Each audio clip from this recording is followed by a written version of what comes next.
Want to speak real English from your first lesson? Sign up for your free lifetime account at EnglishClass101.com. Hi everybody, my name is Alicia. In this lesson, I'm going to talk about 10 ways to use the word from. Let's get started.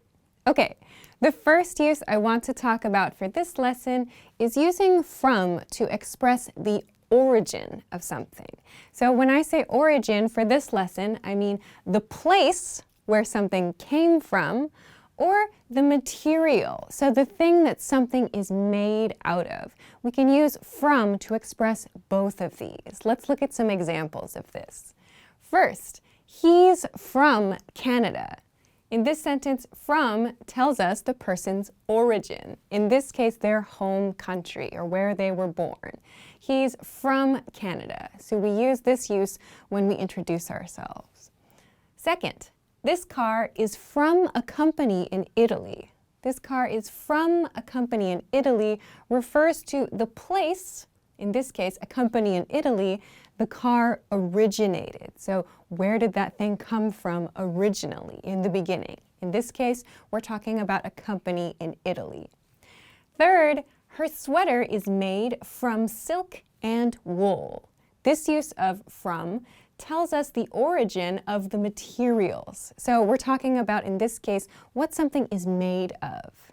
There's a note here, the star refers to another preposition you might hear used in this case. So in this sentence, I have her sweater is made from silk and wool. You may also hear of used in this position. Her sweater is made of silk and wool. We use of and from to talk about the material origin of something, but we do not use of in these cases, so please keep this in mind. Okay, let's move on to the second use of from. Second is to use it to describe the start point in terms of a location. So the start point, that is a place. Let's look at these examples. The train from London has arrived. The train from London has arrived means London was the start point of the train. So when you want to describe the starting point of somewhere, the location where something started, you can use from before it. Let's look at the second example. Our vacation plan goes from Italy to France. So in this case, we have our start point, Italy, and we have the end point, France. We know this because we have the preposition to before the destination.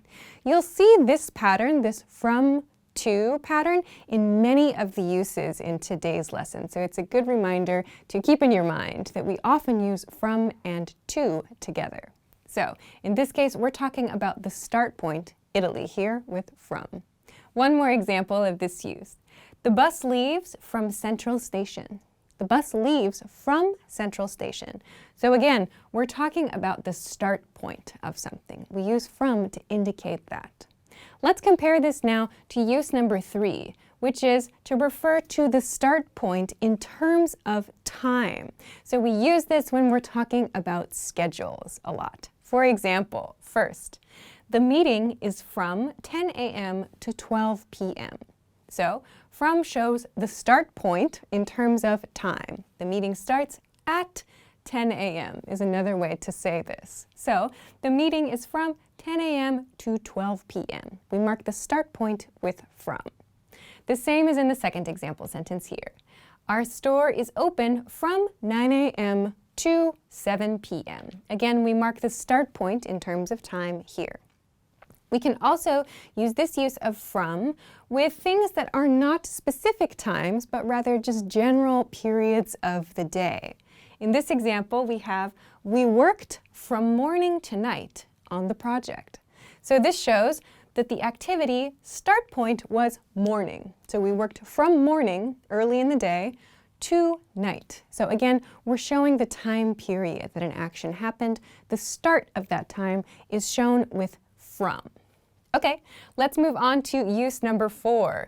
We use this to describe the person who sent something or gave something. So we're talking again about the origin of something. That's another way to think about it, but in terms of a person who provided something. Let's look at these examples. First, I got this necklace from my mom. I got this necklace from my mom. So this means this necklace, the origin point of this necklace was my mom. So we use from to show the gift giver. I got this from my mom. The second example sentence. We received a message from the client. We received a message from the client. Again, from comes before the origin. So the person in this case, or the client in this case, where that thing started. So where did it come from? From the client. Lastly, a package from my friend arrived today. A package from my friend arrived today. So we're showing the sender, my friend, with from. A package from my friend arrived today.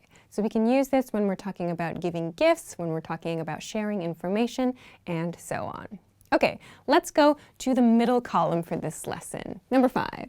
Number 5 is using from for the distance between 2 points. So this means from A to B. We use this when we're talking about directions. So let's take a look at the example sentences here. It's 10 miles from my house to the supermarket. It's 10 miles from my house to the supermarket. So, like we practiced earlier here with a start point, the location start point, we use from to talk about the place we start, and then we talk about the destination here. But we use this with some kind of measurement. In this case, it's 10 miles from my house to the supermarket. So when you want to talk about distance, you can use this pattern. Again, you'll notice we're using this from to pattern. Start point, destination point with from and to. Let's look at the next example. It's a 3-minute walk from the office to the cafe. It's a 3-minute walk from the office to the cafe. Again, we have some measurement here. In this case, a 3-minute walk. We're not talking about miles or meters or kilometers. In this case, we're using time to measure the distance. So again, we have from to mark the start point from the office and the destination to the cafe. So we can use this to express distance in this way with time as well. Last example then. It's about a 1-hour drive from our house to the beach. It's about a 1-hour drive from our house to the beach. So again, we're using time to measure distance, and in this case, we're talking about driving a car somewhere. A 1-hour drive from start point, our house, to destination, the beach. So we can use from to mark the start point in terms of our location for miles, kilometers, meters, whatever, and for time too. Okay, next one, number 6. We can use from to refer to someone's perspective or someone's point of view, the way another person sees a situation. Let's look at these examples. The view from where I'm standing is beautiful. The view from where I'm standing is beautiful. So this is important because this from tells us that it's specifically from the speaker's point of view. So maybe from a different location, the view is okay, or it's not so beautiful, or maybe we can't see anything, but the speaker wants to make sure the other person understands right here, from where I'm standing, the view is beautiful. We can use this from to do that. The view from where I'm standing is beautiful, or the view from my position is beautiful. So when you want to emphasize that you need to be in this place right here, you can use this kind of pattern.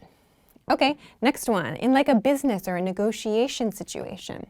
From our point of view, this isn't a smart deal. From our point of view, this isn't a smart deal. This means, if you think about it, with our perspective in your mind, or maybe with our needs and our situation in mind, this isn't a smart deal. So in this case, they are declining or they're refusing some kind of negotiation or some kind of deal. From our point of view, so we use this from.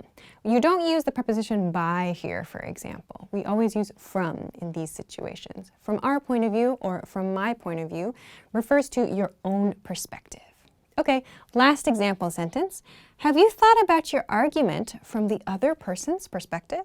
Have you thought about your argument from the other person's perspective? So in this case, maybe two people had an argument, had a fight, and one person is discussing it with their friend. The friend might say, have you thought about it from the other person's perspective? Meaning, did you think about the situation from their point of view or in their mind? So from the other person's perspective. We're using from to show that you should think about that thing with their eyes. So this is another way that you can kind of mediate, or you can kind of help someone through a difficult situation or a difficult discussion. So you might hear phrases like these: from their point of view, from the other person's perspective, and so on. Okay, let's move on to the next use of from. Next is range. So we can use from to describe a range.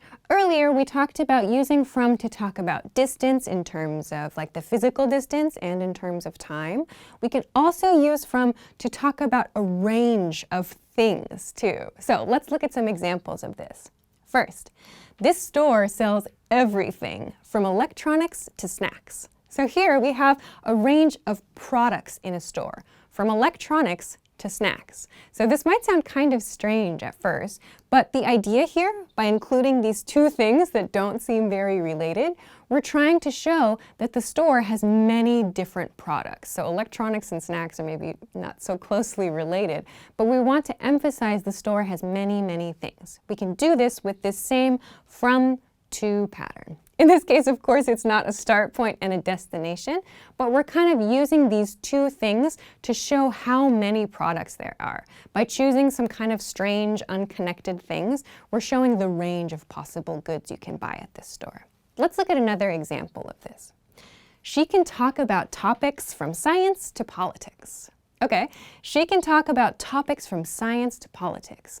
Just as we saw in the first example sentence, we have this from to pattern used here. And again, these two topics in this case are not necessarily related, and that's okay. Rather, we're using this from to pattern to show, to emphasize, in this case, this person can talk about many different things. We want to show this person has a range of conversation topics. So we pick science on one side and politics on the other. Of course, you could change this. You could say, she can talk about topics from pop culture to art, or whatever you think is interesting. The key here is we use range, or we use from in this way to show the range of someone's capabilities or of a store's products and so on. Let's look at one more example. Opinions and values vary from person to person. Opinions and values vary from person to person. Let's break this one down because I wanted to include this for a reason. This includes, or this has the expression from person to person in it. So up until now, we've seen from to, and the two things are different, right? But this expression uses person in both positions, yeah? This expression basically means from person to person, or each different person has different ideas or different values. In this sentence, its opinions and values vary. So to vary means to differ. It's a way of saying to differ. So this sentence is saying each person has their own opinions and their own values. We use from person to mean like from this person to this other person to this other person. You can kind of think of it in that way. This expression is very commonly used to talk about differences of opinions and differences in interests between many different people.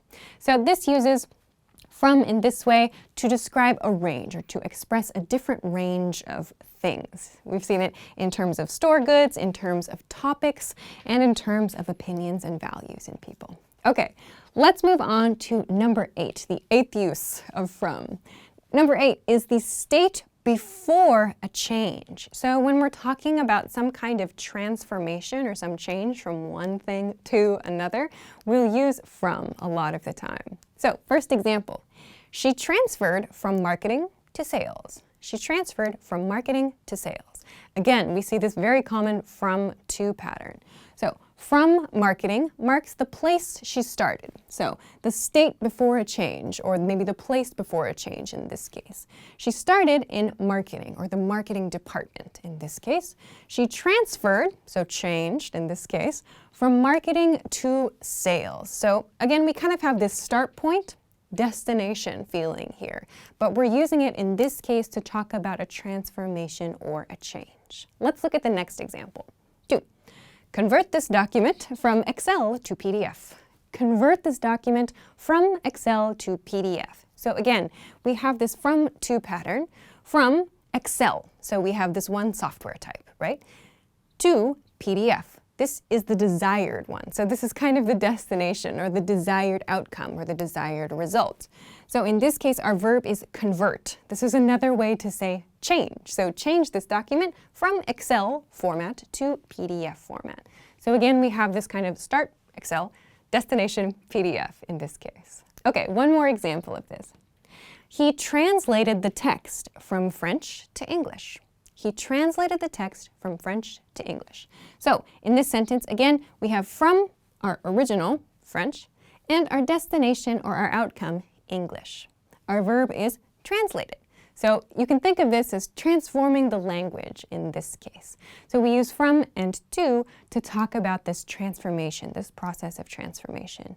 You might also notice that the verbs used in these kind of refer to a change in some way, yeah? So transfer or convert or translate. These verbs are relating to some kind of change happening. So if you're not sure for whatever reason about the from you're looking at, maybe you can try taking a look at the verb in the sentence, and that might give you a good hint. Okay, let's move on to number 9. Number 9 is the cause or the reason for something. So let's look at some examples of this.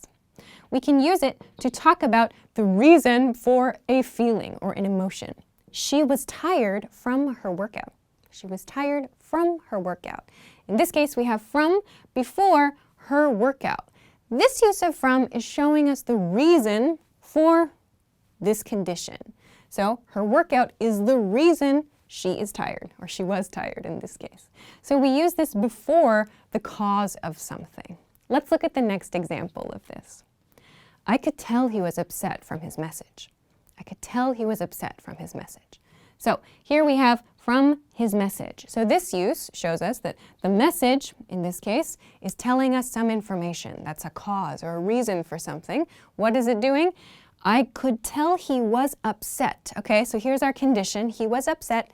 And then I could tell. Notice this use of tell is kind of an interesting one. This means understand. Very casually in everyday spoken English, we don't say understand so much. We use tell to mean to be able to recognize something. So this means I was able to recognize, or I was able to understand he was upset from his message. So you can think of this use of from as like based on.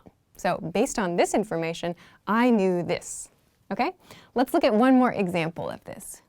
Advertisers know about us from our data. Advertisers know about us from our data. So again, we have from before, in this case, our data. So this is the thing that causes the situation, or that kind of gives a reason for something. In this case, advertisers know about us. So what websites we go to and the products that we look at and so on. Why do they know this? From our data, or based on our data. So if this one is a little bit tricky for you to understand, you can kind of think of this use of from as meaning based on. So we can use from to describe a cause or a reason for something. And you'll also notice in these cases, we're following this with a noun phrase. So that's another really good hint that this is maybe a cause or a reason use of from. Okay, let's move on to the last one for this lesson. Number 10, the last one is to show something removed, or to show someone removed. We often use this when we're talking about people removed from a situation. So the key here is the person is removed. That means they did not choose to go out of the situation. Instead, they were taken away. So let's look at these examples. He was fired from his job for skipping work. He was fired from his job for skipping work. So to skip work means to not go to work. You don't tell anybody anything. You just don't go to the office or don't go to your job. It's probably not a good idea, right? So he was fired. So to be fired means you lose your job. Your job is cut. You're done. So he was fired from his job. So in this case, this means he was removed from his job for skipping work. We use from to show the location or the condition, or in this case, the position that is no longer there. So the person was removed from that. Let's look at another example of this. She was removed from the group chat. She was removed from the group chat. So this refers to a text message situation. For example, someone sends too many text messages. You might think, oh my gosh, this is too much. So someone removes someone else from the group chat. So again, we have from before the thing, the person was taken out of. So she was removed. An important thing to note with this use of from is showing us with the grammar of the sentence, this person did not choose to leave. That person was removed from something. So the grammar shows us it was not their choice. So keep this in mind when you come across sentences like these. Okay, last example sentence. The student was expelled from school. The student was expelled from school. Expel is like fired, as we saw in this sentence, but from school. So if a student has very, very bad behavior or there's some other kind of serious problem, the school might decide to cut the student out of the school. So the student was expelled from school means the student was removed from school. Again, these sentences show us that the person in this situation did not choose or did not decide for this removal. But that's the kind of the key with this use of from. So keep this in mind. We can show that something or someone was removed from a situation. Okay, so those are 10 ways to use the word from. I hope that you found some different uses and some different patterns that you can use to apply this word in efficient and smooth ways in your own writing, in your own speaking. There are some other uses of from, but for this lesson, I wanted to focus on these 10. So if you have any questions or comments or want to practice making some example sentences with this word, please feel free to do so in the comment section of this video. Also, if you like this lesson, don't forget to give it a thumbs up and subscribe to us if you haven't already. Also, check us out at EnglishClass101.com for some other things that can help you with your English studies. Thanks very much for watching this lesson, and I will see you again soon. Bye! Want to speed up your language learning? Take your very first lesson with us. You'll start speaking in minutes and master real conversations. Sign up for your free lifetime account. Just click the link in the description.